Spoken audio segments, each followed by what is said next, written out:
What's up, YouTube? Once again, it's Kennard Vernon Stewart here for the podcast. We're talking Auburn football. Go ahead and like the video, comment, and subscribe to Vernon Speaks Sports Auburn, your source of Auburn commentary and conversation. And as always, it's great to be an Auburn Tiger. War damn Eagle. It is actually 90, absolutely hot, 90 degrees down here. My goodness. Well, the car says it went down to 89. Doing another car cast, gonna just talk about a few things that I thought about today. It's not necessarily relevant currently, but it's something that has been brought up as I've started to talk about Bo Nix on my channel here for the past couple of weeks. I said that Bo Nix has bulked up. I said that Bo Nix needs to improve in certain areas, blah, blah, blah. So, here's what we're going to talk about tonight. There's a lot of folks that thought that, and it's nothing against their thought, I think Derek Stingley is an incredible football player. One of the best cornerbacks coming out of high school. Obviously going to cornerback U at DBU at LSU. They're known, I'm talking about have a incredible history of having great defensive backs. I mean, you just pick one.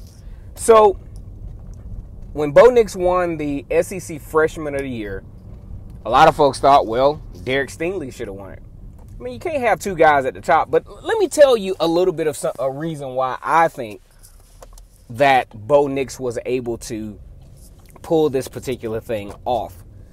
Number one, I think Bo Nix, his status as a freshman at an SEC school, especially an SEC team that has to play against LSU, that had to play against Oregon, that had to play against Georgia, go on the road against Florida, blah, blah, blah. I think you put a guy in an adverse position, and he came out relatively positively in this. Now, not to take anything away from Derek Stingley, but let me tell you what I'm looking at with Derek Stingley. Derek Stingley is protected.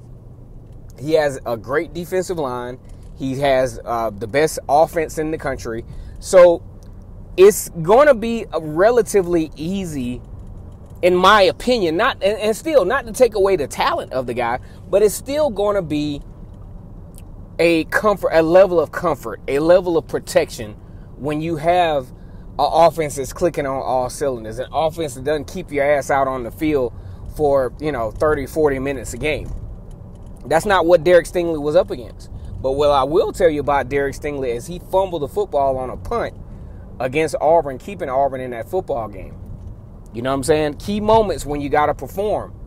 Now, that's not shade at all. We're just keeping it real here on the channel tonight. So, let's just say number two, Derek Stingley was not under near as much pressure to perform as Bo Nix was. Bo Nix had the hype of his father, Patrick Nix. He had the hype of actually beating out Joey Gatewood, who people still to this day feel like Joey Gatewood should have started over Bo Nix.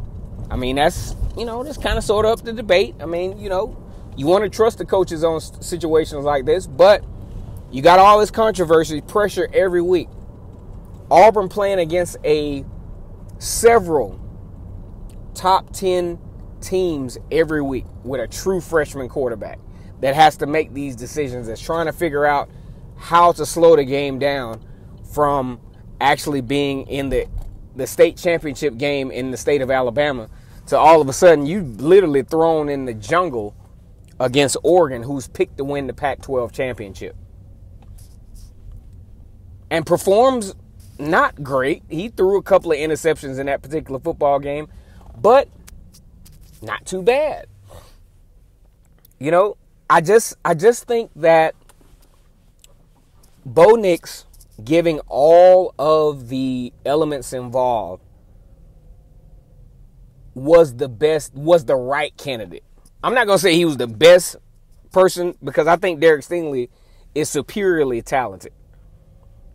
I just think he was the best candidate for the job as far as SEC freshman player of the year, because of all of the circumstances that he was put under.